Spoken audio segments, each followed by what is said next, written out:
In the state of Arizona, copper mining is a very big industry, making up nearly $1.4 billion of the state's annual gross domestic product. And many mines throughout Arizona's history have incorporated various forms of railroads to haul raw and finished copper to and from the mines and smelters, as well as move materials and equipment necessary for extraction and processing. Many are still in service today, like the Copper Basin, the Arizona Eastern, and the Freeport McMoran Industrial. But there's one in particular that many, myself included, find the most interesting. This is the story of the Magma Arizona Railroad. Our story begins in 1914 in Superior, Arizona. The Magma Copper Company had recently discovered a massive deposit of copper ore in the area, and they began making plans for how to transport said copper to Magma Junction, where it would then be shipped out on the Southern Pacific Railroad.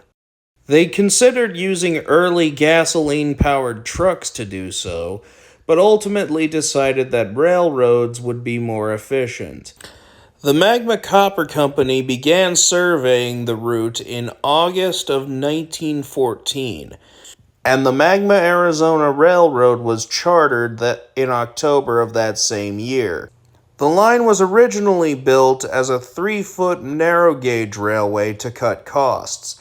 However, ironically, the railroad's total construction cost would be nearly double what they had initially anticipated due to other challenges, peaking at $8,000 per mile in 1914 money. In spite of this, the railroad finished construction of their 30-mile main line on April 29, 1915, and would be fully operational by May 1st that same year.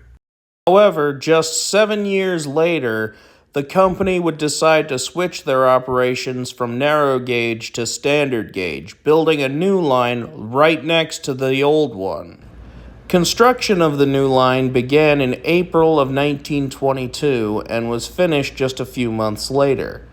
The narrow gauge line would continue operation until April of 1923 when it was discontinued. The railroad in the standard gauge form would continue operations for another 30 years. Though the railroad primarily hauled copper, they were also known to run occasional passenger and mail trains, as well as haul cattle, as they were technically a common carrier. They had a total of 3 steam locomotives, number 5, the only one they ever purchased new, 6, and 7. All 3 of which are preserved, though they remained in service until 1970, making the Magma Arizona Railroad the last industrial short line to dieselize. The railroad also had a number of diesels built by Baldwin. They had an S8 number 8, number 9 an S12, and number 10 a DRS 66 1500, because Baldwin's weird like that.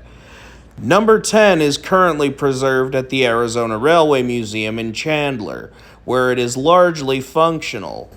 The railroad also had 3 Alco RS3s numbered 1 through 3.